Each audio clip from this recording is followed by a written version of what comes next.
আমরা সবাই জানি হিটলার কতটা নির্দয়ভাবে 60 লাখ ইহুদিদের হত্যা করেছিল, কিন্তু আমরা খুব কমই জানি ইহুদিদের বিরুদ্ধে চলা এই অত্যাচার অ্যাকচুয়ালি হাজার বছর পুরাতন। ইহুদিরা শুরু থেকেই এমন এক সম্প্রদায়ের মানুষ যাদের পৃথিবীতে কোনো স্বাধীন রাষ্ট্র ছিল না। তারা যেখানেই থাকতো তাদেরকে মাইনরিটি বলা হতো, তাদেরকে ঘৃণার চোখে দেখা হতো, আর কোনো কারণ ছাড়াই তাদের উপর অত্যাচার করা হতো। এর পিছনে একটা মাত্রই কারণ, ধর্ম।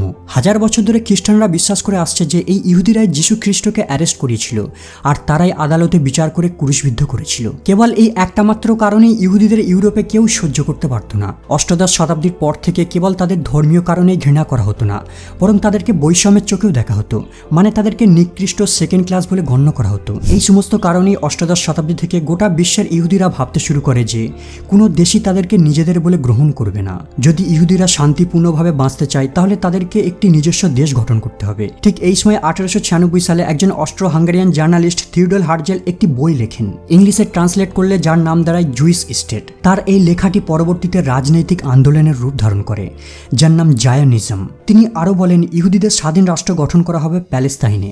তিনি প্যালেস্তাইনকে এই কারণেই বাছাই করেন, এর কারণ হলো প্যালেস্তাইন ইহুদিদের জন্য একটি পবিত্র স্থান, এখানেই রয়েছে জেরুজালেম। তবে প্যালেস্তাইন কেবলমাত্র ইহুদিদের জন্যই পবিত্র স্থান নয়, এই জায়গাটি 3 ধর্মের কাছে গুরুত্বপূর্ণ স্থান।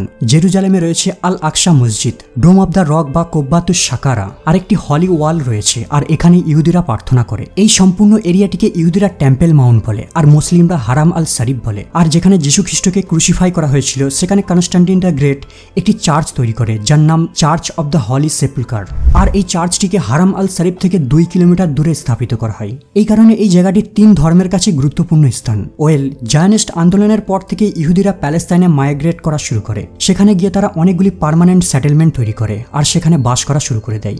সেই সময় এখানে না ছিল গাজা, না ছিল ওয়েস্ট ব্যাংক, না ছিল ইসরায়েল। এই সম্পূর্ণ এলাকাটি ছিল প্যালেস্তাইন, আর এই প্যালেস্তাইন দেশটি তখন অটোমান সাম্রাজ্যের নিয়ন্ত্রণে ছিল। সেই সময় এখানে মুসলমানদের জনসংখ্যা ছিল প্রায় 3,86,320 জন, 40,000 খ্রিস্টান ছিল আর মাত্র 13,000 ইহুদি ছিল। কিন্তু তারপরও খ্রিস্টান আর ইহুদিরা এখানে মুসলিমদের সঙ্গে শান্তিপূর্ণভাবে বাস করত। এই ম্যাপে দেখা যায় উসমানীয় সাম্রাজ্য ইউরোপ থেকে শুরু করে আফ্রিকা আর মিডল ইস্টের অনেক অংশে ছড়িয়ে রয়েছে। কিন্তু কিছু আরব লিডার ছিল যারা উসমানীয় শাসন থেকে আরবকে মুক্ত করে একটি ইউনিফাইড আরব স্টেট তৈরি করতে চায়। যখন প্রথম বিশ্বযুদ্ধ শুরু হয় 1915 সালে ব্রিটিশরা আরব বিপ্লবীদের সঙ্গে একটি চালাকি করে। তারা আরবীদের সঙ্গে একটি ডিল করে, যদি উসমানীয় সাম্রাজ্যকে হারাতে তারা ব্রিটিশদের সাহায্য করে তাহলে তাদেরকে একটি স্বাধীন আরব রাষ্ট্র গড়ে দেবে, যেখানে তারা একটি ইউনিফাইড আরব স্টেট বানাতে পারবে। অন্যদিকে ব্রিটিশরা গোপনে ইহুদিদের সঙ্গে একটি প্রমিস করে যে তাদেরকে প্যালেস্তাইনে একটি নতুন দেশ গড়ে দেবে। 2 নভেম্বর 1917 সালে ব্রিটেনের ফরেন সেক্রেটারি অথর বালফোর একজন ব্রিটিশ ইহুদি আন্দোলনকারীর হেড লর্ড ওয়াল্টার রথচাইল্ডকে একটি চিঠি পাঠায়। এই চিঠিতে লেখা হয় ব্রিটিশ গভর্নমেন্ট ঠিক করেছে ইহুদিরা যেন প্যালেস্তাইনে এসে নিজেদের দেশ গঠন করে। তাকে প্রতিশ্রুতিও দেওয়া হয় যে এই কাজের জন্য ব্রিটিশরা সম্পূর্ণভাবে সাহায্য করবে। এখন প্রশ্ন হলো ব্রিটিশরা ইহুদিদের পৃথক রাষ্ট্র দিয়ে পরিবর্তে কি চেয়েছিল? আসলে ব্রিটিশদের কেবল একটি মাত্রই লক্ষ্য ছিল, এখান থেকে অটোমান এম্পায়ার বিতাড়িত হওয়ার পর এমন একটি কমিউনিটি থাকবে যারা ভবিষ্যতে ব্রিটিশদের সাহায্য করবে। কিন্তু তারা ফ্রান্সের সঙ্গে আরব ভাগাভাগির একটি গোপনে ডিল করে। যখন আরব, ব্রিটিশ আর ফ্রান্স মিলিত হয়ে অটোমান এম্পায়ারকে হারিয়ে দেয়, ব্রিটিশ আর ফ্রান্সরা নিজেদের মধ্যেই মধ্যপ্রাচ্যকে 2 ভাগে ভাগ করে নেয়। ব্রিটিশরা প্যালেস্তাইন রিজনকে দখল করে নেয়। প্রথম বিশ্বযুদ্ধের পর থেকে প্যালেস্তাইনে গোটা বিশ্ব থেকে ইহুদিরা আসা শুরু করে দেয়। সেখানে তারা স্কুল তৈরি করে, ফ্যাক্টরি চালু করে, আর ব্রিটিশদের সাহায্যে একটি ছোট আর্মিও তৈরি করে যার নাম হাগানা। প্রথম বিশ্বযুদ্ধের পূর্বে যেখানে 90% মুসলিম ছিল, 1922 সালের পর সেই মুসলিমের সংখ্যা হয়ে দাঁড়ায় 78% আর 12% ইহুদিদের সংখ্যা হয়ে দাঁড়ায়। তাছাড়া ইহুদিদের সংগঠনগুলো ফান্ডিং দেওয়া শুরু করে যাতে প্যালেস্তাইনে ইহুদিরা জমি ক্রয় করতে পারবে। এদিকে ফিলিস্তিনের মুসলমানরা লক্ষ্য করে ব্রিটিশরা তাদের প্রতিশ্রুতি অনুযায়ী স্বাধীনতা ফিরিয়ে না দিয়ে উল্টে তাদেরই ভূমিকে ইহুদিদের হাতে তুলে দিচ্ছে। 1922 সাল থেকে 1931 সালের মধ্যে ইহুদিদের এই জনসংখ্যা ডবল হয়ে যায়।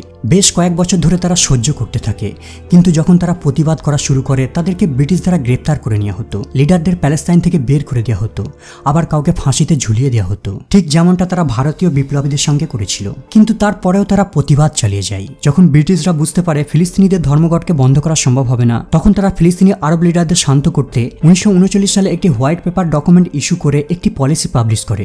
এতে বলা হয় যেসব ইহুদিরা পূর্বে থেকে আরবে বাস করছে তারা আর প্যালেস্তাইনে জমি কিনতে পারবে না, আর নতুন ইহুদি ইমিগ্রেশনের উপরও ব্যান লাগিয়ে দেওয়া হয়েছে।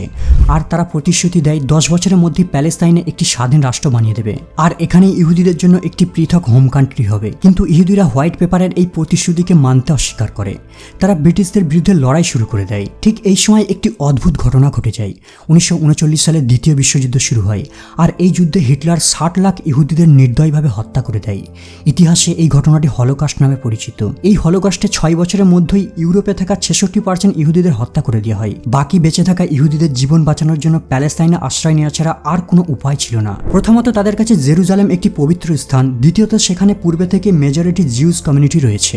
ব্রিটিশদের হোয়াইট পেপারে লিমিটেড ইমিগ্রেশন চুক্তি থাকার পরেও গোটা ইউরোপের ইহুদিরা প্যালেস্তাইনে যাওয়া শুরু করে দেয়। অন্যদিকে দ্বিতীয় বিশ্বযুদ্ধে ব্রিটিশরা দুর্বল হয়ে পড়ে। 1947 সালে তারা প্যালেস্তাইন ছাড়ার সিদ্ধান্ত নেয়, আর প্যালেস্তাইনের ভাগ্য নির্ধারণের দায়িত্ব ইউনাইটেড নেশনের হাতে তুলে দেয়। 2023 সালে প্যালেস্তাইনের ম্যাপটিকে দেখলে ঠিক এমন লাগে, কিন্তু 1946 সালে এই গ্রিন কালারটা পুরোটাই ছিল প্যালেস্তাইন মুসলিমদের। এ থেকে ক্লিয়ারলি বোঝা যায় সেই সময় মুসলিমদের জনসংখ্যা আর ভূমি অনেক বেশি ছিল। কিন্তু 1947 সালে ইউনাইটেড নেশন প্যালেস্তাইনকে 2 ভাগে বিভক্ত করে দেয়, আর 56% জমি ইহুদিদের দিয়ে দেয়, আর 43% প্যালেস্তাইনদের। আর জেরুজালেমকে ইউনাইটেড নেশনের কন্ট্রোলে রাখে। ইউনাইটেড নেশনের এই প্রস্তাবে 72% ভোট আসে, আর এই ম্যাপটিকে ফাইনাল করে দেওয়া হয়। ইউনাইটেড নেশনের এই আজব সিদ্ধান্তে গোটা আরব বিশ্ব হতবাক হয়ে গিয়েছিল।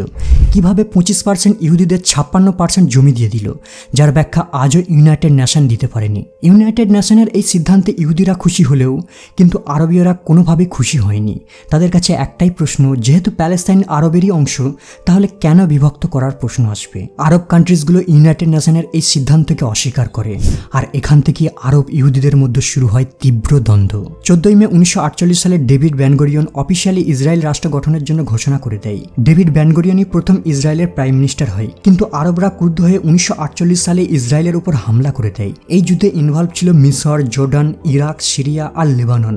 তারা মনে করেছিল এটা হয়তো ব্রিটিশদের আবার নতুন কোনো চাল হবে, হয়তো ইসরায়েল রাষ্ট্র গঠনের মধ্য দিয়ে আরবদের উপর তাদের উপনিবেশবাদ বজায় রাখতে চায়। তাছাড়া তারা প্যালেস্তাইনকে নিয়ে একটি ইউনিফাইড আরব গঠনের স্বপ্ন দেখে আসছে সেই অটোমান এম্পায়ারের আমল থেকে। তাদের দাবি ইসরায়েলকে 1 ইঞ্চিও জমি দেওয়া হবে না। এই যুদ্ধটি একটি ঐতিহাসিক যুদ্ধ ছিল, কারণ 5টি দেশ মিলিত হয়ে একটি ছোট্ট দেশের সঙ্গে লড়াই করতে চলেছে, যেটা কেবলমাত্র কয়েক মাস আগে তৈরি হয়। অন্যদিকে ইহুদিরা দেখে শত শত বছর ধরে কিভাবে তাদেরকে গোটা বিশ্ব অত্যাচার করে আসছে, হিটলার কিভাবে তাদেরকে ট্রিট করেছিল। যদি আজ তারা হেরে যায়, তাহলে পৃথিবী থেকে হয়তো তাদের অস্তিত্ব পুরোপুরিভাবে মুছে যাবে। তারা সবাই নিজেদের অস্তিত্ব বাঁচিয়ে রাখার জন্য মিলিত হয়ে 5 আরব দেশের সঙ্গে লড়াই করে, আর আশ্চর্যজনকভাবে ইসরায়েল এই যুদ্ধে জিতে যায়। তবে এদের জেতার পেছনে মূল কারণ ছিল পশ্চিম কান্ট্রির সাপোর্ট। যুদ্ধ শেষে সমগ্র ব্লু এরিয়াটিকে ইসরায়েল কন্ট্রোল করে, আর গাজা এরিয়াটিকে কন্ট্রোল করে মিশর, আর ওয়েস্ট ব্যাংককে কন্ট্রোল করে জর্ডান। ইউনাইটেড নেশন ইসরায়েলকে এই এরিয়াটি দিয়েছিল, কিন্তু যুদ্ধের পর ইহুদিরা এই পুরো এরিয়াটিকে ক্যাপচার করে নেয়, মানে তারা 78% এরিয়াকেই দখল করে নেয়। এর অর্থ ফিলিস্তিনিদের কাছে আর কোনো জায়গা বেঁচে নেই। প্রায় 7 লাখ ফিলিস্তিনিদের নিজেদের দেশ ছেড়ে অন্য আরব দেশে আশ্রয় নিতে হয়, অথচ তারাই এই ভূখণ্ডের আসল মালিক। ইতিহাসে এই ঘটনাটি আল নাগবা নামে পরিচিত, যার অর্থ বিপর্যয়। 1967 সালে আবার একবার আরব ইসরায়েল যুদ্ধ শুরু হয়, আর এই সময় ইসরায়েলরা না কেবল ওয়েস্ট ব্যাংকে দখল করে, সেই সাথে গাজা স্ট্রিপ সহ ইজিপ্টের সাইনাই পেনিনসুলাকেও দখল করে নেয়। মানে ইসরায়েল প্যালেস্তাইনের 100% এরিয়াকেই দখল করে নেয়। এই সময় থেকে ফিলিস্তিনের জনগণেরা নিজেদের দেশ তৈরি করতে ইচ্ছা প্রকাশ করে। এই উদ্দেশ্যে তারা একটি সংগঠন তৈরি করে, যার নাম দেয় PLO বা প্যালেস্তাইন লিবারেশন অর্গানাইজেশন। শুরুর দিকে তারা অস্ত্র হাতে নিয়ে ফোর্সফুলি নিজেদের দেশ তৈরি করার চেষ্টা করত। প্রথমের দিকে আমেরিকা ইসরায়েল তাদের সন্ত্রাসী গ্রুপ বলে ঘোষণা করেছিল, কারণ তারা মাঝে মাঝে বোম ব্লাস্ট করত, জাহাজ হাইজ্যাক করে নিত। কিন্তু 1979 সালে ইউনাইটেড নেশন PLOকে অফিসিয়ালি স্বীকৃতি দেয় এই হিসাবে যে এরা প্যালেস্তাইনের জনগণের প্রতিনিধি। এরপর 1979 সালে মিশর আর ইসরায়েলের মধ্যে প্রথম শান্তি চুক্তি হয়, আর মিশরই প্রথম আরব দেশ যে ইসরায়েলকে দেশ হিসাবে স্বীকৃতি দেয়। পরবর্তীতে ইসরায়েল দখলকৃত পেনিনসুলাকেও মিশরকে ফিরিয়ে দেয়। কিন্তু এই ঘটনা 2 বছর পরে মিশরের প্রাইম মিনিস্টারকে মুসলিম চরমপন্থীরা হত্যা করে দেয়। তাদের মতে কেন ইসরায়েলের সঙ্গে কম্প্রোমাইজ করতে যাবে? প্রায় 10 বছর ধরে ওয়েস্ট ব্যাংক আর গাজা স্ট্রিপ ইসরায়েলের দখলে থাকার কারণে অনেক ইহুদি সেখানে পার্মানেন্টলি বাস করা শুরু করে দেয়। কিন্তু ইন্টারন্যাশনাল কমিউনিটি এর বিরোধিতা করে, কারণ 1947 সালের পার্টিশন অনুযায়ী এই জায়গাটি ফিলিস্তিনিদের। 1992 সালে আবারও একবার PLO আর ইসরায়েলের মধ্যে শান্তি চুক্তি হয়। PLO লিডার ইয়াসির আরাফাত ইসরায়েলকে দেশ হিসাবে স্বীকৃতি দেয়। অন্যদিকে ইসরায়েলের প্রাইম মিনিস্টার আইজাক রাবিন PLOকে স্বীকৃতি দিয়ে বলে যে PLO কোনো সন্ত্রাসী সংগঠন নয়। কিন্তু এই সময় PLO 2 ভাগে বিভক্ত হয়ে যায়। তাদের মতে ইসরায়েলের সঙ্গে কোনোভাবেই সম্পর্ক রাখা যাবে না, আর এই দলটি হামাস নামে পরিচিত। কিন্তু শান্তি চুক্তির পরেও একটি সমস্যা রয়ে গেছে, তাহলে প্যালেস্তাইনের ওয়েস্ট ব্যাংক আর গাজা স্ট্রিপে বহু ইসরায়েল বসতি গড়ে তুলেছে, তাও আবার ইসরায়েল গভর্নমেন্টের অনুমতিতে। তাই এই সমস্যা সমাধান করার জন্য ওয়েস্ট ব্যাংকে 3টি ভাগে ভাগ করা হয়। এরিয়া A থাকবে সম্পূর্ণ প্যালেস্তাইনের নিয়ন্ত্রণে, এরিয়া B থাকবে প্যালেস্তাইন আর ইসরায়েলের যৌথ নিয়ন্ত্রণে, আর এরিয়া C থাকবে সম্পূর্ণ ইসরায়েলের নিয়ন্ত্রণে। মানে ইউনাইটেড নেশনের পার্টিশন প্ল্যানের এখানে কোনো নাম নামগন্ধই নেই। প্যালেস্টাইনে তারা কেবল গুণাগুন্তি কিছু জায়গা পেয়েছে যেখানে তারা নিজেদের সরকার চালাতে পারে। তাছাড়া এরিয়া সি একটি উর্বর চাষযোগ্য জায়গা, এখানে অফুরন্ত জল মিনারেল রয়েছে। কিন্তু দুঃখের বিষয় এই জায়গাটি ইসরায়েলের নিয়ন্ত্রণে থাকায় তারা সেখানে কোনোভাবে অ্যাক্সেস পায় না। তাদের মতো হতভাগা হয়তো এই পৃথিবীতে দুটো নেই, নিজেদের দেশের সম্পদকে তারা ঠিকভাবে ভোগ করতে পারে না। আর এই জায়গাগুলিতে যাতে ফিলিস্তিনিরা প্রবেশ করতে না পারে ইসরায়েল গভর্নমেন্ট চেকপোস্ট সেট করে দিয়েছে। তবে 2005 সালে ইসরায়েল গাজা থেকে তাদের এরিয়া সি এর নিয়ন্ত্রণ তুলে নেয়, কিন্তু ওয়েস্ট ব্যাংকে তাদের এখনও নিয়ন্ত্রণ রয়েছে। 1995 সালে এমন এক ঘটনা ঘটে যায় যার ফলে শান্তি চুক্তির 12টা বেজে যায়। ইহুদি চরমপন্থীরা নিজেদের প্রাইম মিনিস্টারকে হত্যা করে দেয়। তারা কোনোভাবেই চায় না ওয়েস্ট ব্যাংকের আশেপাশে কোনো প্যালেস্তাইন বাস করুক। 1996 সালে প্যালেস্তাইনে প্রথম ইলেকশন হয় আর প্যালেস্তাইনে প্রথম সরকার প্রতিষ্ঠিত হয়। পিএলও চেয়ারম্যান ইয়াসির আরাফাত আর তার ফাতে পার্টি বিজয়ী হয়। কিন্তু হামাস এই ইলেকশনে খুশি হয়নি, তারা মাঝে মাঝে ইসরায়েলের উপর হামলা করতে থাকে। এর থেকে বাঁচার জন্য ইসরায়েল ওয়েস্ট ব্যাংকে তাদের সেটেলমেন্টের আশেপাশে কনক্রিটের ওয়াল লাগিয়ে দেয়। এর ফলে ফিলিস্তিনিদের এখানে বাস করা আরও বেশি দুষ্কর হয়ে পড়ে। এরপর 2006 সালে প্যালেস্তাইনে দ্বিতীয়বার ভোট হয় আর এই সময় হামাস জিতে যায়। এতে পিএলও পার্টি আর হামাসের মধ্যে একটি গৃহযুদ্ধ শুরু হয়ে যায়। হামাসের মূল বক্তব্য হলো পিএলও একটু বেশি ইসরায়েলের সঙ্গে উদারতা দেখাচ্ছে, কিন্তু হামাস ইসরায়েলের সঙ্গে আপোষ করা তো দূরের কথা, এদের মূল লক্ষ্য হলো ইসরায়েলকে ম্যাপ থেকেই মুছে দেবে। হামাসদের মতে ইসরায়েল এখানে উড়ে এসে জুড়ে বসেছে, প্যালেস্তাইনের আসল হকদার তারাই। এর ফলে হামাস আর পিএলও পার্টির সঙ্গে গোষ্ঠীদ্বন্দ্ব শুরু হয়ে যায় আর তারা দুই ভাগে বিভক্ত হয়ে বর্তমানে হামাস গাজা স্ট্রিপকে দখল করে আছে আর ওয়েস্ট ব্যাংকে পিএলও পার্টির প্রভাব রয়েছে। আর এই গাজা স্ট্রিপ থেকেই হামাসরা মাঝে মাঝে রকেট আক্রমণ করে। 7 অক্টোবর 2023 সালে এই গাজা স্ট্রিপ থেকেই ইসরায়েলের উপর 5000-এরও বেশি রকেটকে ফায়ার করা হয়েছিল। আসলে গাজা জায়গাটি খুবই ছোট্ট জায়গা, কেবল 365 স্কোয়ার কিলোমিটারের মধ্যে বিস্তৃত, মানে দিল্লির 4 ভাগের 1 ভাগ ছোট জায়গা। আর এই ছোট্ট জায়গাটির ভিতর বাস করে 23 লাখ ফিলিস্তিনি নাগরিক।